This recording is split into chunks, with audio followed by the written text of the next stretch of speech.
बूंदी से बड़ी खबर। अरावली पर्वत श्रृंखला और मनरेगा को लेकर कांग्रेस ने शनिवार को सड़क पर उतरकर विरोध दर्ज कराया। पीसीसी के निर्देश अनुसार जिला कांग्रेस कमेटी के नेतृत्व में नवल सागर से शहर के मुख्य बाजारों से होते हुए गांधी पार्क तक पैदल मार्च निकाला गया।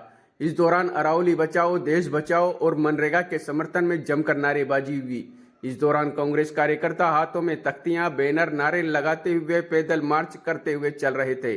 पीसीसी के निर्देश पर जिला कांग्रेस कमेटी के जिलाध्यक्ष महावीर मीणा के नेतृत्व में कांग्रेस कार्यकर्ताओं ने अरावली और मनरेगा के मुद्दे को लेकर पैदल मार्च निकाला। यह मार्च नवल सागर से शुरू होकर शहर के मुख्य बाजारों से गुजरता हुआ जिला कलेक्ट्रेट स्थित गांधी पार्क पहुंचा।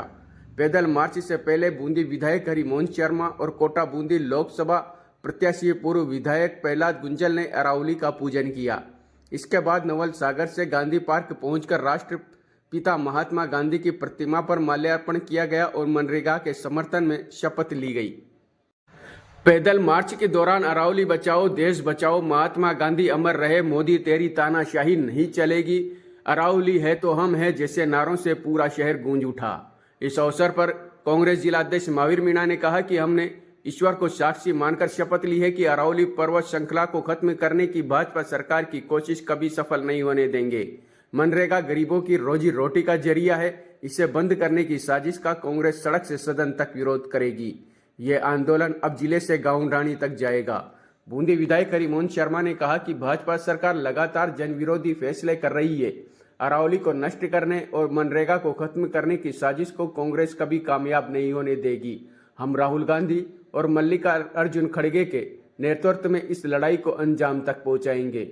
पूर्व विधायक प्रहलाद गुंजल ने कहा कि यह सरकार गरीब, मजदूर और पर्यावरण तीनों के खिलाफ है। मनरेगा को बंद करना और अरावली की परिभाषा को बदलना जनता के भविष्य के साथ खिलवाड़ है। कांग्रेस पार्टी पूरी मजबूती से जनता के साथ खड़ी है। इस अवसर पर पीसीसी सदस्य सतेश शर्मा ने भी संबोधित किया। मार्च में बड़ी संख्या में कांग्रेस पदाधिकारी, ब्लॉक शहर अध्यक्ष, विभिन्न प्रकोष्ठों के पदाधिकारी, पार्षद और कार्यकर्ता मौजूद रहे। कांग्रेस ने साफ संकेत दिए कि यह आंदोलन अब सड़क से गांव ढाणी तक और तेज किया जाएगा।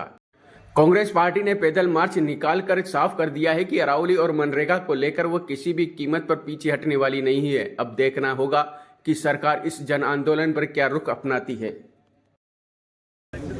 सारा देश चिंतित है, अरावली पर संकट है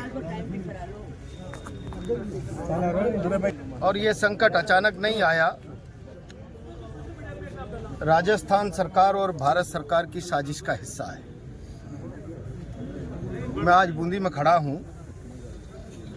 अरावली की गोद में बैठा हुआ शहर है। मैंने इस सारी बूंदी सदियों से इस बात पर गर्व करती है कि मैं अरावली की गोद नसीब हुई है। भारत सरकार उस नसीब को उजाड़ने में आमदा है।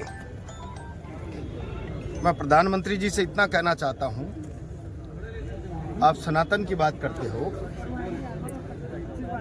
जरा इस मुल्क को समझाइए, सनातन का अर्थ केवल नारों में है या वोटों में है? आदि अनादि नित्य नूतन सत्य सनातन। अगर मैं अरावली की बात करूंगा, मानव सभ्यता के विकास के पहले जब सनातन शब्द नहीं आया, उससे पहले की सनातन पहाड़ी। आखिर आप करना क्या चाहते हैं? आप धर्म का व्यापार करते हैं।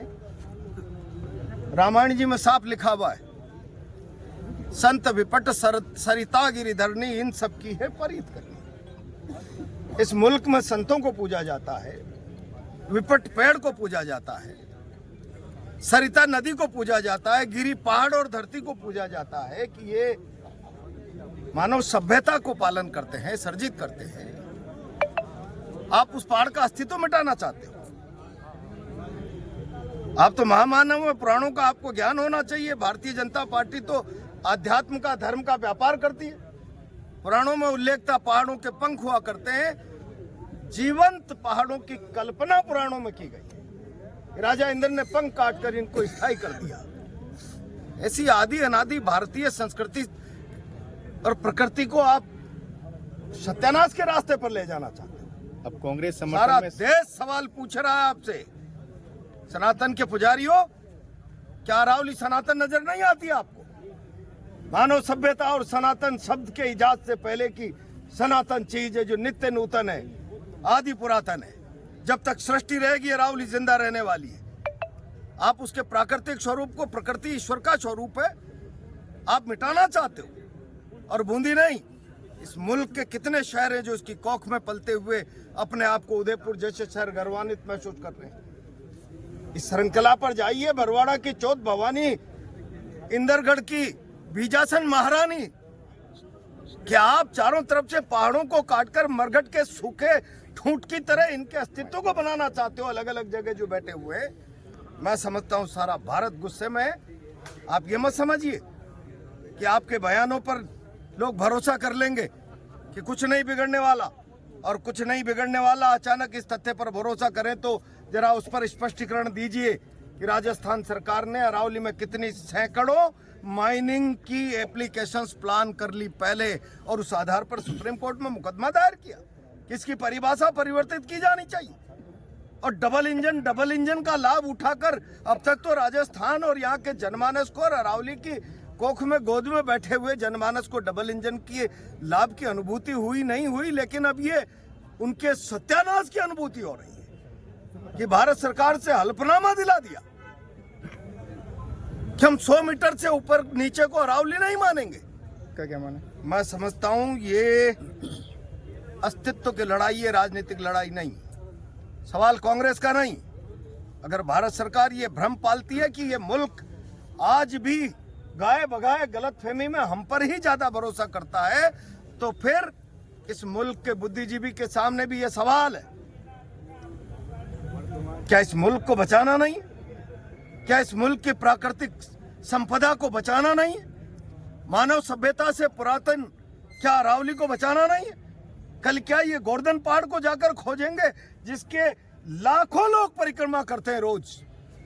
क्या उस राधा की गोकुल के उस पहाड़ी को जाकर ये खोदेंगे? इसका पुरातन इतिहास है। हल्दी घाटी में कोई बीच में जाता है तो उस माटी को माथे पर लगाकर पूरा हिंदुस्तान गर्व से भर जाता है। क्या करना चाहते हो आप? सत्यानाश करना चाहते हो इस मुल्क का। और इसलिए मैं कहता हूं, देश के सामने शर्म महसूस करिए, माफी मांगिए और हल्फनामे को विड्रॉ करके सुप्रीम कोर्ट से अपना फैसला बदलने का, पुनर्विचार करने का आग्रह भारत सरकार और राजस्थान सरकार करे। इतना ही कहना चाहते हैं। आज बूंदी मुख्यालय पर जिला कांग्रेस कमेटी के नेतृत्व में नरेगा, जो महात्मा गांधी की नाम की जो योजना थी, उस नाम को बदलकर जो इन्होंने दुष्कृत्य और कुकृत्य किया है उसके विरोध में, और अरावली पर्वत श्रृंखला को ये जो समाप्त करके और व्यावसायिक दृष्टिकोण से हमारे भौगोलिक दृष्टिकोण को बिगाड़ना चाहते हैं, पर्यावरण को बिगाड़ना चाहते हैं, व्यावसायिक दृष्टिकोण के उद्देश्य को रखते हुए ये नियमों के विपरीत सुप्रीम कोर्ट में गलत शपथ पत्र देकर इन्होंने मौजूदा परिस्थितियों को बदलाने की जो कोशिश की है उसकी हम कड़े शब्दों में निंदा करते हैं। और जिस प्रकार का भारत सरकार ने जो नोटिफिकेशन अब निकाला है कि हम इसको लागू ना करेंगे, लेकिन जब तक सुप्रीम कोर्ट ने जो ये फैसला किया है कि 100 मीटर से कम वाले पहाड़ को हम अरावली नहीं मानेंगे, जब तक सुप्रीम कोर्ट का डिसीजन में परिवर्तन नहीं होता है, जब तक इस नोटिफिकेशन की वैधानिक कोई वैल्यू नहीं है। कोई भी सरकार परिवर्तन के बाद या इनकी नीयत बदलने के बाद ये उस कानून को लागू कर और अरावली को समाप्त करने की कुचेष्टा को वापस कर सकती है। इसलिए कांग्रेस पार्टी की दिशा निर्देशानुसार जो कार्यक्रम आया है, आज मुख्यालय पे है, हमारा नियमित कार्यक्रम चलेगा, ब्लॉक मुख्यालय पे होगा, और इसी प्रकार हम आगे जाकर मंडल तक जाएंगे और उसके तत्पश्चात हम ग्राम पंचायतों तक इस महात्मा गांधी नरेगा योजना को समाप्त कर नाम परिवर्तन करने के संबंध में और अरावली पर्वत श्रृंखला को समाप्त कर व्यवसायिक दृष्टिकोण से, व्यापारिक दृष्टिकोण से जो इस सरकार अपने उद्देश्यों को पूरा कर रही है उसके विरोध में कांग्रेस पार्टी का ये जो दृढ़ संकल्प है, इन दोनों बातों का विरोध करना और जन जन तक पहुँचाना, ये कांग्रेस पार्टी का उद्देश्य है। और उसी में हम सब एकजुट होकर उनके उद्देश्य को विफल करेंगे, जो उनकी दुर्भावना है उसको समाप्त करेंगे। आज अरावली बचाओ एक पैदल मार्च जिला कांग्रेस कमेटी ने उसका नवल सागर पार्क से गांधी स्मारक तक पैदल मार्च का आयोजन रखा है। साथियों, जो अरावली है, अरावली पर्यावरण की आत्मा है राजस्थान की, और इस अरावली में लाखों पशु पक्षी जानवर अपना जीवन यापन करते हैं। कई नदी नाले इसमें से निकलते हैं, उद्गम स्रोत है। तो इसको बचाना राजस्थान के पर्यावरण के लिए, पर्यावरण के जीवन के लिए अति आवश्यक है। इसको बचाने के लिए हमारे जिला कांग्रेस के सभी कार्यकर्ताओं ने शपथ ली है कि हम किसी भी हालत में अरावली को कोई नुकसान नहीं होने देंगे। साथ ही जो सोनिया गांधी जी जो हमारी चेयरपर्सन थी कांग्रेस की, और मनमोहन जी की सरकार थी, जब ग्रामीण क्षेत्रों में ये आभास हुआ कि गांव के गरीब मजदूर लोग मजदूरी के ढूंढने के लिए पलायन कर रहे थे, शहरों की ओर जा रहे थे, ऐसे समय में हमारे प्रधानमंत्री मनमोहन सिंह जी ने एक महत्वपूर्ण कदम उठा करके इस महात्मा गांधी रोजगार गारंटी योजना को शुरू किया।